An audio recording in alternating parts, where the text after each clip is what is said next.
Well, I do have to tell you, the White House is much nicer than the governor's mansion.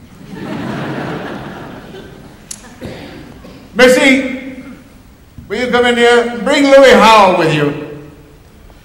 Now, the first day I came into this office,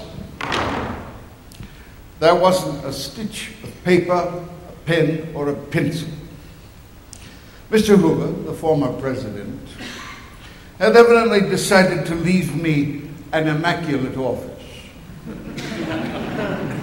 That's about all he left me, except for 13 million unemployed people, an entire country steeped in the worst depression in its history. A lot of things needed to be done, and I intended to do them. Missy, Louis, old boy, my good man, Louis. Tell me, Louis, old boy, what's a good word? For that matter, what's the bad word?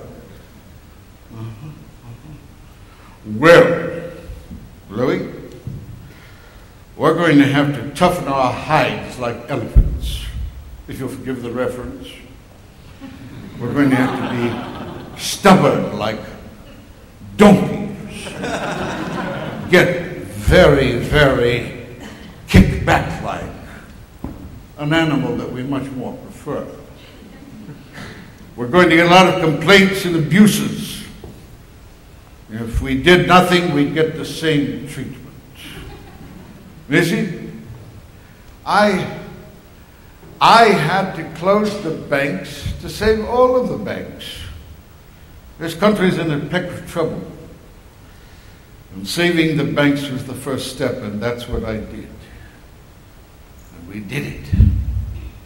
Besides, all those Senate critics out there, maybe a great number of them have never seen a bread line or a soup kitchen or men selling apples on the street corners.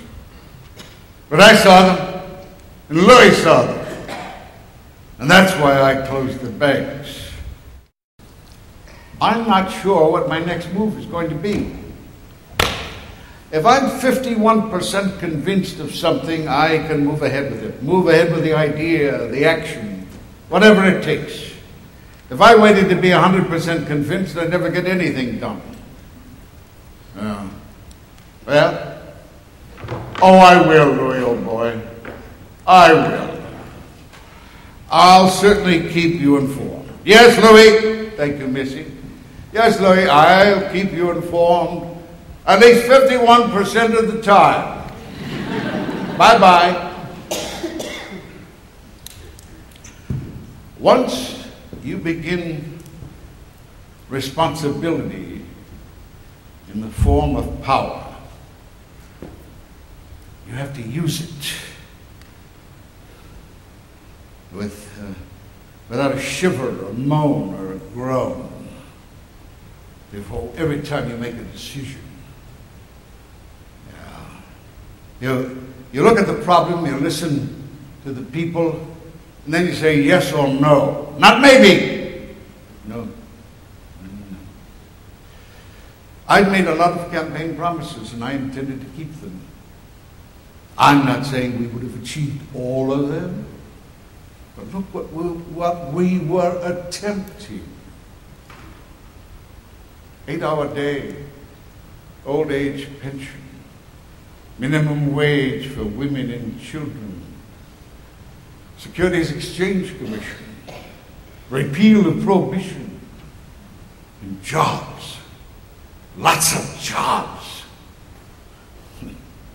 I had become president of a country fraught with unemployment, on the verge of revolution.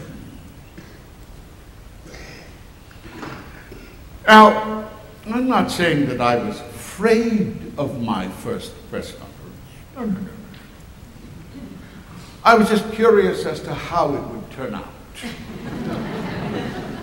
Yes, I I wanted to meet with the press often, and I wanted to make friends with more of them.